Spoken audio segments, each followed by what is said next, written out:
சிவா அயலி சீரியலேருந்து சூப்பரான ப்ரோமோ வந்திருக்கு. நம்ம அதை பற்றி தான் இந்த வீடியோக்குள்ளே நம்ம பார்க்க போகிறோம். வாங்க நம்ம வீடியோக்குள்ளே போகலாம். அயலி சிவாவையும் பார்த்தோம்னா இந்திராணி ஒரு பாட்டியை அழைச்சிட்டு வராங்க. அப்போ தனக்கு தெரிஞ்ச பாட்டி அப்படின்னு சொல்லவோ, அப்போ அந்த பாட்டி அயலிக்கிட்ட பார்த்துட்டு சொல்லுதாங்க, நீ உண்மையிலே உனக்கும் அவனுக்கு கல்யாணம் நடக்கவே இல்லை. ஏன்னா உன் கழுத்தில் உள்ள தாலி நீயே கட்டிக்கிட்ட தாலி அப்படின்னு சொல்லவே இது கேட்டதுமே அயலி அதிர்ச்சி அடைகிறாங்க. அப்போ அயலி சொல்கிறாங்க, இல்லை பாட்டி, நீங்கள் வேறு யாரையாவது என்ன மாதிரிக்கு பார்த்துருப்பீங்களா இருக்கும். நான் இதுக்காக எனக்கு நானே நான் தாலி கட்டிக்கிடணும், அதுக்கு எனக்கு எந்த அவசியமும் கிடையாது. சிவாவும் நானும் ஒருத்தருக்கு ஒருத்தர் லவ் பண்ணி நாங்கள் 2 பேரும் கல்யாணம் பண்ணிக்கிட்டோம் அப்படின்னு சொல்லவோ, இது கேட்டதுமே இல்லைம்மா, நீ தாலி கட்டினதை நான் பார்த்தேன் இந்த கோயிலை வச்சு அப்படிங்கும்போது, இல்லை பாட்டி அப்படின்னு சிவாவும் அயலியும் அவங்க இப்படி இந்த அளவுக்கு கான்ஃபிடென்ட்டாக சொல்லவும், இதனால் பாட்டிக்கும் ஒரே குழப்பமாயிருது. அடுத்தது பார்த்தோம்னா ரித்திகாவும் செல்வன் நாயகி தான் காட்டுறாங்க. அப்போ ரித்திகா செல்வன் நாய்கிட்ட சொல்கிறாங்க, அங்கே பாருங்கத்த, அப்போது அயலி சிவாவும் உண்மையிலே அவங்க கல்யாணம் பண்ணிக்கிடலையோ அப்படின்னு சொல்லவும், அதுதான் அந்த பாட்டி இப்படி சொல்லிட்டு இருக்கும்போது அயலி இந்த மாதிரிக்கு சொல்லிட்டாளா அப்படிங்கும்போது, இல்லை எனக்கு என்னமோ அவங்க 2 பேரும் மேலே சந்தேகமாக தான் இருக்குது. அப்படிங்கும்போது இப்போ என்ன பண்ணுறதுக்கு அப்படிங்கவும், இதுக்கு நான் ஒரு திட்டம் வச்சுருக்கிறேன் அப்படின்னு ரித்திகா சொல்லும் போது, என்ன திட்டம் அப்படின்னு செல்வநாயகி கேட்டுட்ருக்கவும், அப்போ ரித்திகா தன்னுடைய திட்டத்தை சொல்கிறாங்க. இதை கேட்டதுமே செல்வநாயகி சந்தோஷப்பட ஆரம்பிச்சிருந்தாங்க. ரித்திகா, நீ போட்ட திட்டம் ரொம்பவே சூப்பராக இருக்குது. இப்படி பண்ணிட்டோம்னா அவங்க 2 பேரும் உண்மையிலேயே கல்யாணம் பண்ணிக்கிட்டாங்களா இல்லையான்னு கையங்கலமாக நம்ம பிடிச்சிடலாம் அப்படின்னு சொல்லி நினைக்கவும், அடுத்தது இங்கே பார்த்தோம்னா அயலி சிவாவை தான் கட்டுறாங்க. அப்போ சிவா அயலிக்கிட்ட சொல்கிறாங்க, அயலி நல்ல வேலையாக நம்ம இந்த மாதிரிக்கு நம்ம அதாவது உறுதியாக சொல்லிட்டோம். அப்படி மட்டும் நம்ம கொஞ்சம் தடுமாறினு வச்சுக்கையே, நம்மளை கையங்கலமாக இந்திராணி அக்கா பிடிச்சிருப்பாங்க. அந்த பாட்டி எப்படி நம்மளை அங்கே வச்சு பார்த்தாங்கன்னு தெரியல அப்படின்னு சொல்லவும், அப்போ அயலி சொல்கிறாங்க, ஆமாம் சிவா, அந்த பாட்டி இப்படி சொன்னதுமே எனக்கு எப்படி இருந்துச்சு தெரியுமா, அவ்வளோதான் முடிஞ்சு போச்சு போலுக்குன்னு சொல்லி நினச்சிட்டேன். ஆனால் எப்படியும் நம்ம சொல்லி சமாளிச்சிட்டோம். ஆனால் நம்ம சொன்னதில் இந்திராணி அன்னைக்கு சந்தேகம் வந்திருக்காதுல அப்படிங்கும்போது, இல்லை அதெல்லாம் வந்திருக்காது அப்படின்னு சொல்லவும், அடுத்ததாக பார்த்தோம்னா அயலி சிவாவும் படுத்து தூங்கிட்டு இருக்கிறாங்க. அப்போ ரித்திகாவும் செல்வன் ஐயும் எல்லாரும் தூங்கினதுக்கு அப்புறமா அவங்க அயலியோட ரூமுக்கு வராங்க. வந்ததுமே பார்க்குறாங்க, நல்லா தூங்கிட்டு இருக்காங்களா 2 பேரும் அப்படின்னு செல்வன் ஐ கேட்டுட்டு இருக்கும்போதே, ஆமாத்த 2 பேரும் நல்லா தூங்கிட்டு இருக்காங்க வாங்க அப்படின்னு சொல்லிக்கிட்டு அவங்க அந்த ரூமுக்குள்ளே போகிறாங்க. போனதுமே அயலி கழுத்தில் கிடக்கிற அந்த தாலியை ரித்திகா பார்த்தோம்னா கட்டிங் பிளேடு வச்சு அவங்க கட் பண்ணி விட்டுருந்தாங்க.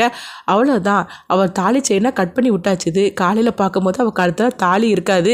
அப்படின்னா என்ன சொல்லுவாங்க, சிவாவை அயலி கழுத்தில் தாலி கட்ட வைப்பாங்க. அப்போ நம்ம உண்மையை கண்டுபிடிச்சிடலாம் அப்படின்னு சொல்லிட்டு அவங்க ரித்திகாவும் செல்வநாயகியும் இந்த மாதிரிக்கு தாலியை கட் பண்ணி எடுத்துகிட்டு போயிருந்தாங்க. அடுத்த நாள் ஆனதுமே பார்த்தோம்னா இந்திராணி தான் காட்டுறாங்க. அப்போ அந்த பாட்டி பூஜை ரூமுக்கு போய் பூஜையெல்லாம் பண்ணி முடிச்சதுமே அவங்க கற்பூரத்தை எல்லாத்துக்கும் காட்டவும், அப்போ எல்லாருமே தொட்டு கும்பிடுறாங்க. இந்த குங்குமத்தை எடுத்து உன் தாலியில் வச்சுக்கோ அப்படின்னு பாட்டி சொல்லவும், உடனே அயலி சரின்னு சொல்லிட்டு தன்னுடைய தாலியில் குங்குமத்தை வைக்கிறதுக்காக தாலியை பார்க்குறாங்க. தாலியை காணலை. ஐயோ, இங்கே கழுத்தில் கிடந்த தாலியை காணலை அப்படின்னு அயலி பதட்டமாக சொல்லவும், இது கிட்டதுமே இந்திராணி வீட்டில் உள்ள அவ்வளோருமே அதிர்ச்சி அடைகிறாங்க. இப்போ சிவா என்ன அயலி சொல்லிட்டு இருக்கிற, உன் கழுத்தில் கிடந்த தாலியை காணலை அப்படிங்கும்போது, ஆமாங்க என் கழுத்தில் கிடந்த தாலியை காணலை அப்படின்னு சொல்லிட்டு இருக்கவும், அப்போ அந்த பாட்டி சொல்கிறாங்க, சரிம்மா எப்படி காணாமல் போச்சுன்னு தெரியல, ஆனால் நீ பதட்டம் அடையாத, ஒன்றும் பிரச்சனை கிடையாது. உன் புருஷனை வச்சு உன் கழுத்தில் நம்ம தாலி கட்ட வச்சுட்டா அவங்க முடிஞ்சு போச்சுது, நீ கவலைப்படாதமா அப்படின்னு சொல்லிட்டு இருக்கவோ, அடுத்ததான் பார்த்தோம்னா அயலிக்கு சிவாவுக்கு என்ன பண்ணுதுன்னே தெரியல. ஐயோ, என்னது இந்த மாதிரி நடந்துட்டு இருக்கு அப்படிங்கவும் ரித்திகா செல்வன் ஆகிட்ட சொல்லிட்டு இருக்கிறாங்க, அத்தை நம்ம போட்ட பிளான் சக்சஸ் ஆக போகுது.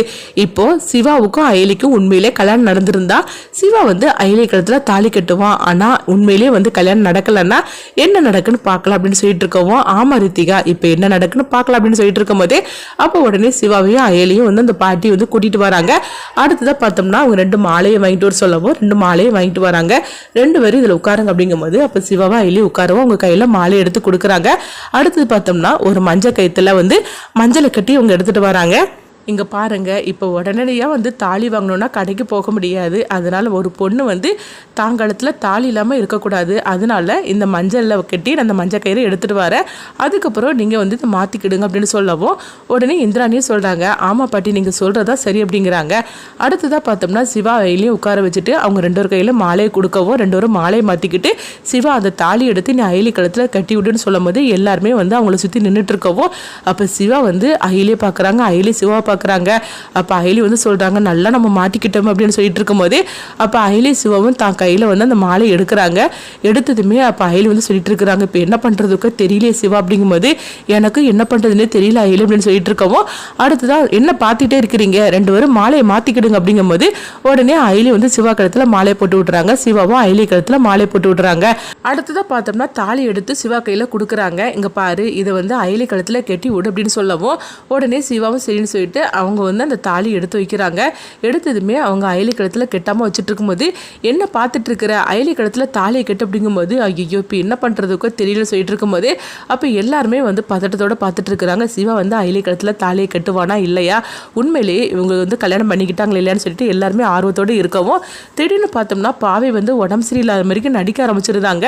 உடனே வந்து ஐயோ பாவை உனக்கு என்னாச்சு அப்படின்னு சொல்லிட்டு இருக்கும்போதே அயலி பார்த்தோம்னா வந்து அந்த மஞ்சள் கயிற்றை வந்து அவங்களாவே கெட்டிக்கிட்டுதாங்க.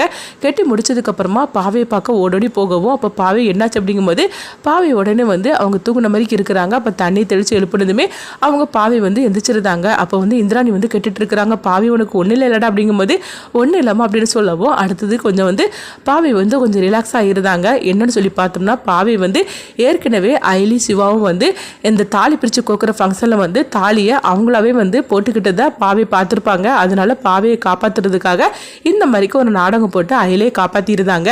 இந்த விஷயம் அதுக்கப்புறமா தான் அயலிக்கு தெரிய வரும். அங்கே பார்த்தோம்னா வந்து இந்திராணி தான் வந்து இது எல்லாத்தையும் வந்து பாட்டி வச்சு திட்டம் போட்டு கொடுக்குறாங்க. அயலிக்கு சிவாவுக்கு உண்மையிலே கல்யாணம் நடந்துச்சா இல்லையான்னு சொல்லி கண்டுபிடிக்கிறதுக்காக இந்திராணி போட்ட திட்டமாக இருக்குது. அடுத்தது பார்த்தோம்னா வந்து தாலி கட்டியாச்சுன்னு சொல்லி பார்த்துட்டு இருக்கும் போதே அப்போ அயலி கழுத்தில் தாலி இருக்கிறத பார்த்ததுமே எல்லாருமே அதிர்ச்சி அடைகிறாங்க. உடனே ரித்திகா வந்து அவங்க பார்த்தோம்னா அவங்க செல்வநாயகிட்ட சொல்லிட்டு இருக்கிறாங்க ஐயோ அத்தை அவ கழுத்தில் சிவா தாலி கட்டினதை நம்ம பார்க்கவே இல்லை அப்படிங்கும்போது உடனே வந்து அவங்க செல்வநாயகி சொல்லிட்டு இருக்கிறாங்க ஆமாம் ரித்திகா நீ சொல்கிறது கரெக்டு தான், சிவா வந்து அவ கழுத்தில் தாலி கட்டினதை நம்ம பார்க்கவே இல்லையே, பாவைக்கு இந்த மாதிரிக்கு கீழே விழுந்ததுமே நம்ம எல்லாரும் ஓடடி வந்துட்டோம் அப்படிங்கும்போது அப்போ இந்திராணி வந்து கேட்டுட்டு இருக்கிறாங்க என்ன சிவா அயலி கழுத்தில் தாலி கட்டிட்டேன்னு கேட்கும்போது ஆமாக்கா நான் தாலி கட்டிட்டேன் அப்படிங்கிறாங்க. இதை கெட்டதுமே எல்லாருமே அதிர்ச்சி அடைகிறாங்க. அப்போ உடனே ரித்திகா வந்து சொல்கிறாங்க அத்தை என்ன நடந்துச்சுன்னு தெரியல, அதாவது சிவா தான் உண்மையிலேயே அயலி கழுத்தில் தாலி கட்டினானா இல்லைன்னா இவங்க போய் சொல்லி நாடகம் மாட்டாங்களா தெரியல அப்படிங்கும்போது எனக்கு அதுதான் ஒன்றும் புரிய மாட்டுக்கு அப்படிங்கிறாங்க. அடுத்தது பார்த்தோம்னா வந்து அயலி வந்து நினைக்கிறாங்க எப்படியோ பாவையினால நம்ம வந்து தப்பிச்சிட்டோம் அப்படின்னு சொல்லி நினைக்கவும் பாவை வந்து அடுத்தது நினைக்கிறாங்க அயலியும் சிவாவும் ரொம்பவே நல்லவங்க, அவங்கள காப்பாற்றுறதுக்காக தான் இந்த மாதிரிக்கு நம்ம நடிச்சிருக்கிறோம் அப்படின்னு சொல்லிட்டு பாவை வந்து சந்தோஷப்பட்டு இருக்கிறாங்க. அடுத்ததான் இந்திராணி வந்து நினைக்கிறாங்க நம்ம வந்து இவங்க 2 பேரும் வந்து கையும் களமா பிடிக்கணும்னு சொல்லிட்டு நம்ம ஒரு திட்டம் போட்டு பாட்டியை அழைச்சிட்டு வந்தோம், ஆனால் கடைசியில் என்னென்னமோ நடந்துகிட்டு இருக்குது. ஆக மொத்தத்தில் சிவா வந்து அயலி கழுத்தில் தாலி கட்டினதை இந்த தடவை நம்ம பார்க்காம போயிட்டோம்னு சொல்லிட்டு இந்திராணி நினைக்கிறாங்க. அடுத்தது என்ன நடக்க போகுதுங்கிறத வெயிட் பண்ணி பார்க்கலாம்.